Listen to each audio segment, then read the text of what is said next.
எல்லாரும் நலமா இருக்கா? எல்லாரும் மகிழ்ச்சியா? அரியது கேட்கும் வரிவடி வேலோய் அரிது அரிது மானிடராதல் அரிது அப்படின்னு ஔவையார் சொல்லியிருக்கா இல்லையா? அந்த அரிதாய் பெற்ற மானிட பிறவையை நம்ம எல்லாம் எப்படி கொண்டாடணும்? ஒரு க்ஷணமும் we have to enjoy it, no? We have to spend in enjoying it, spreading happiness and being happy. அததானே பண்ணிட்டு இருக்கோம் இங்க சங்கமம் மேடையில. நேத்துல இருந்து 2 நாளா அதான் பண்ணிட்டு இருக்கோம். இப்ப கொண்டாடணும் அப்படின்னா என்ன பண்ணுவோம்? பாரதியார் சொன்ன மாதிரி ஆடுவோமே பள்ளு பாடுவோமே அப்படின்னு ஆடியும் பாடியும் தானே நம்ம கொண்டாடிட்டு இருக்கோம். நாங்க பாட்டு பாடி உங்களை மகிழ்விக்க போறோம். எதை பத்தி பாட போறோம்? பெரியவா எல்லாம் ஆசீர்வாதம் பண்ணும்போது 16 பெற்று பெருவாழ்வு வாழ்க அப்படின்னு தானே ஆசீர்வாதம் பண்ணுவாங்க. அந்த 16 அப்படிங்கிறது 16 பேருங்களாமா. கல்வி, செல்வம், வெற்றி, நட்பு இப்படி நிறைய இருக்கு. அதுல மிக முக்கியமானது மக்கள் செல்வம், அதாவது குழந்தை செல்வம். ஒரு வீட்டுல குழந்தை பிறந்தா அந்த தாய் தந்தையருக்கு மட்டுமல்ல, உற்றார் உறவினர் நண்பர்கள் எல்லாருக்கும் எவ்வளவு மகிழ்ச்சி, அவ்வளவு உற்சாகமாயிடும் இல்லையா? ஒரு தெய்வமே குழந்தையா பிறந்த தருணம் எப்படி இருந்திருக்கும், அதை பத்தி தான் நாங்க பாட போறோம் இன்னைக்கு.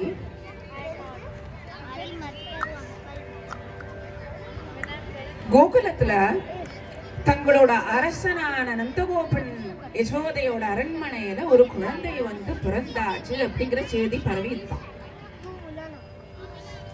அந்த விஷயத்தை கேட்ட மக்கள் எல்லாரும் அப்படி மகிழ்ச்சியில திக்கு முக்காடி போயிட்டார்களாம். ஆப்வியஸ்லி நோ, எங்களோட தலைவனுக்கு ஒரு வாரிசு வந்தாச்சு, எங்களுக்கு ராஜகுமாரன் வந்துட்டான் அப்படின்னு அவ்வளோ குஷியா ஆளுக்கலாம். அந்த மகிழ்ச்சியை எப்படி வெளிப்படுத்துவா? தலைகால் புரியலையா அவளுக்கு? அங்க எல்லாருமா அந்த செய்தியை கேட்டுட்டு ஓடுறாளாம். சில பேர் குதிக்கிறார்களாம், பாட்டு பாடுறாளாம், சில பேர் டான்ஸ் ஆடிட்டு இருக்காளாம், ஒருத்தரை கட்டிக்கிறாளாம், பூ கொட்டுறாளாம், ஒருத்தர் மேல ஒருத்தர் வண்ணச்சாயம் பூசி மகிழ்ச்சியை தெரிவிச்சுக்கிறாளாம். அப்பவே ஹோலி இருந்தது போல இருக்கு. பெரியாழ்வார் இதெல்லாம் சொல்றார், இப்படி விவரிக்கிறார் அவரோட பாசுரத்துல. ஓடுவார் விழுவார் உகந்து அழிவார், ஓடுவார் விழுவார் உகந்து அழிவார், ஆடுவார் நம்பீரார் எங்கூற்றார்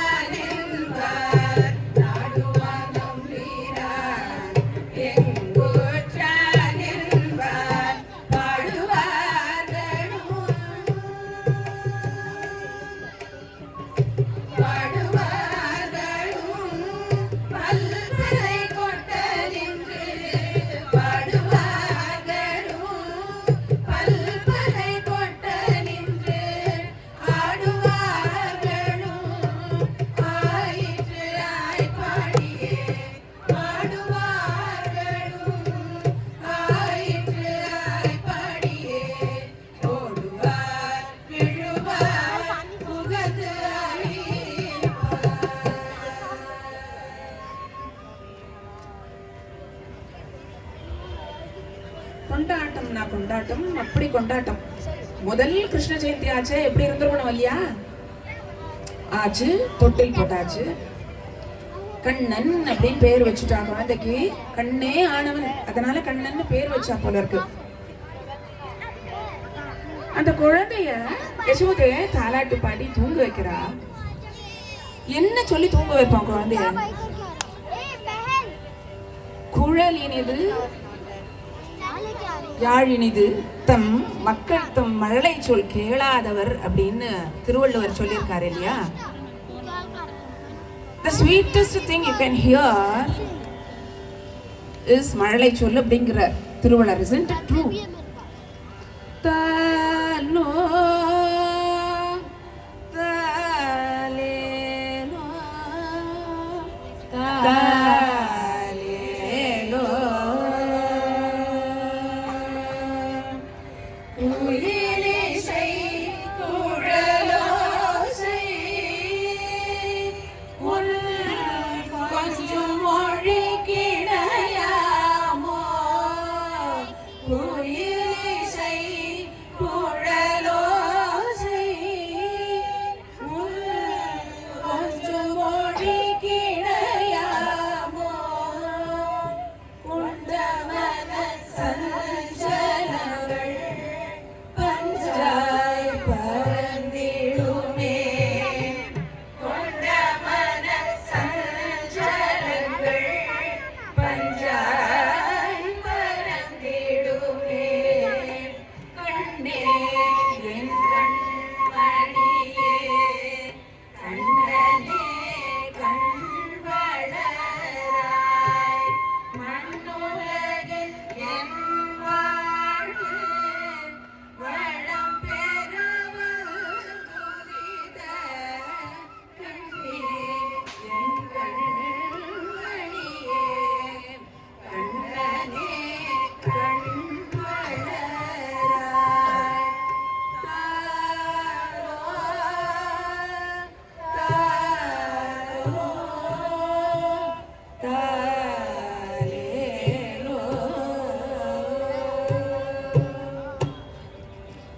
அந்த தெய்வ குழந்தைய யசோதை தாலாட்டு பாடி தூங்க வைக்கிற காட்சியை நினைச்சு பார்த்தாலே நமக்கே மனசஞ்சலம் எல்லாம் நீங்கிடும் இல்லையா?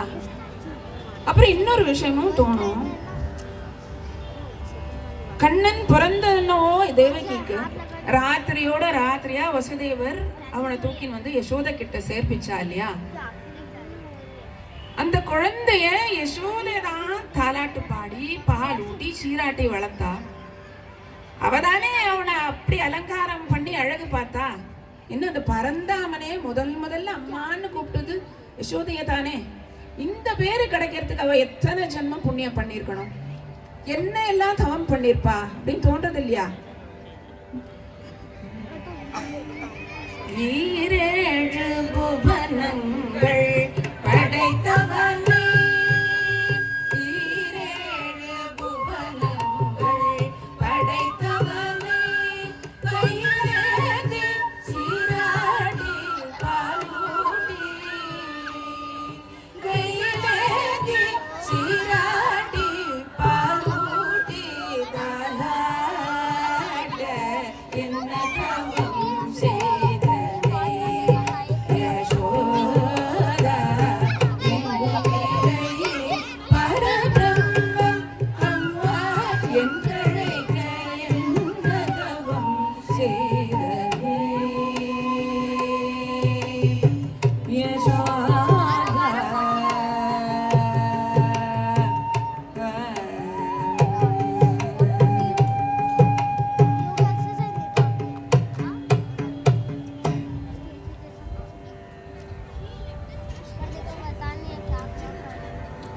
ஆச்சு இந்த தொட்டில படுத்துன்ற குழந்தை வளர்ந்துட்டு இருக்கான்.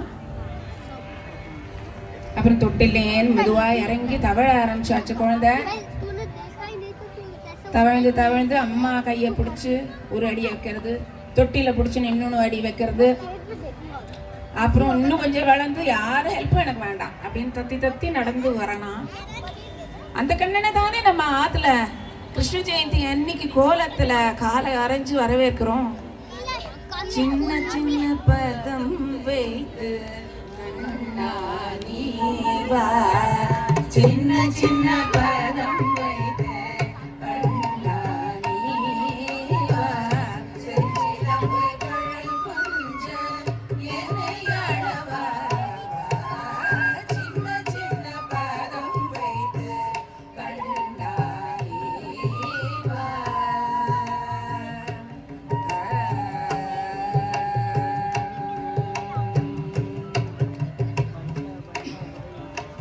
நம்பல் மனை கனிலே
ஆரம்பிச்சு குழந்தை அடுத்தது என்ன பண்ணும்? விஷமம் தான். கண்ணன் விஷமம்னா விஷமம் அத்தனை விஷமம் பண்ணுவானா? இப்ப தூங்குற மாதிரி நடிப்பானா? யசோதையும் கொஞ்சம் கண்ண சரலாமேன்னு படுத்துனா எழுந்து வெளில ஓடி போடுவானா? போய் அக்கம் பக்கத்துல போய் வெண்ணெயை தேடி தின்னுடுவானா?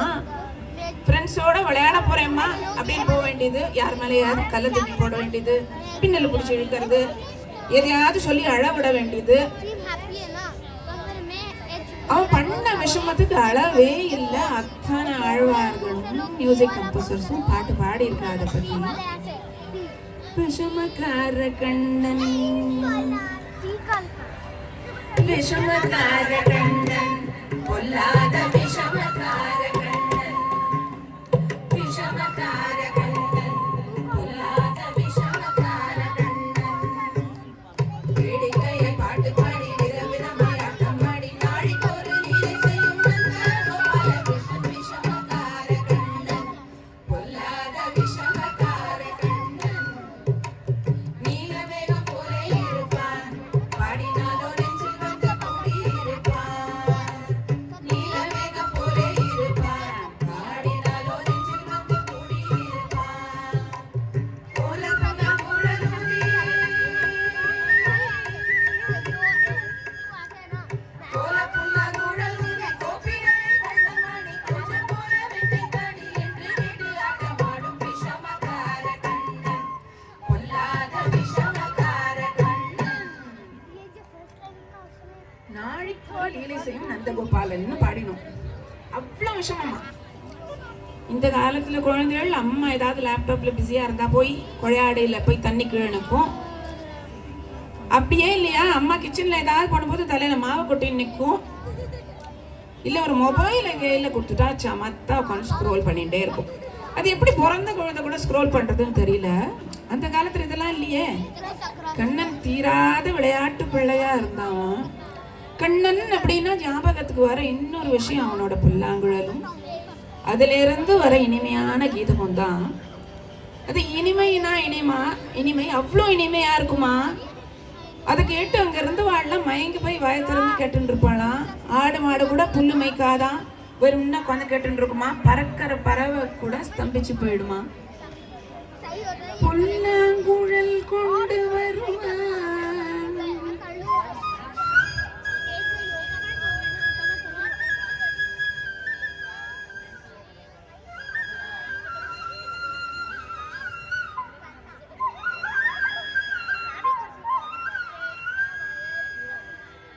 புல்லாங்குழல் கொண்டு வருவான் கண்ணன், புல்லாங்குழல் கொண்டு வருவான், புல்லாங்குழல் கொண்டு வருவான் கண்ணன், புல்லாங்குழல் கொண்டு வருவான். அமுது பொங்கி தரும் மன்னன் கீதம் படிப்பான், புல்லாங்குழல் கொண்டு வருவான். அமுது பொங்கி தரும் மன்னன் கீதம் படிப்பான். கள்ளார் மயங்குவது போலே அதனை கண்மூடி வாய் திறந்து கேட்டேன். விளையாட்டு பிள்ளை, விளையாட்டு பிள்ளை, விளையாட்டு பிள்ளை.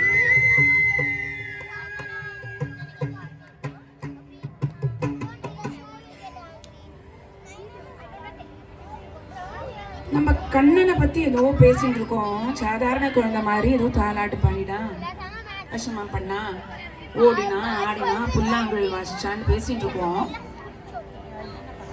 அந்த திருமால் கண்ணனா அவதாரம் பண்ணினது there was a bigger purpose, isn't it? அந்த கண்ணன் தான் கை குழந்தையா இருந்த போதே பூதனைய சம்ஹாரம் பண்ணா. தன்னோட பிஞ்சு விரலால கோவர்தனகிரியே குடையா பிடிச்சு இந்த இந்திரனுக்கே பாடம் கற்பிச்சான். அந்த யமுனா நதியில காளிங்கனை அடக்கி அவன் காளிங்கன் மேலேயே நர்த்தனம் பண்ணினானா. கண்ணன் சொன்னா நம்மளுக்கெல்லாம் எவ்வளோ இனிக்கிறது. அதே கம்சனோட வயத்துல நெருப்பா நின்னவன் அவன். பஞ்சபாண்டவர்களுக்கு துணையா இருந்தான் மகாபாரதத்துலங்கிறது எல்லாருக்கும் தெரிஞ்ச விஷயம். நம்ம சொல்றது எல்லாம் உங்களுக்கு எல்லாம் தெரிஞ்ச விஷயத்தை தான். பட் இதெல்லாம் திருப்பி திருப்பி கேட்டாலும் சொல்றவாளுக்கு புண்ணியம் இருக்கும் இல்லையோ, கேட்கறவாளுக்கும் புண்ணியம்னு தான் சொல்லுவா. அந்த ஜெகத்குருவா அந்த பகவத்கீதையை நமக்கு கொடுத்துருக்கான். பெரியாழ்வாரோட பாசுரத்தோட இந்த நிகழ்ச்சியை மகிழ்ச்சியா ஆரம்பிச்சோம். We are finishing it with a Andal பாசுரம் now. ஒருத்தி மகனாய் பிறந்து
அந்த ஆண்டாள் சொற்படி நம்ம எல்லா சகல செல்வங்களும் பெற்று வருத்தமெல்லாம் பெற்று மகிழ்ச்சியா இருக்கலாம்.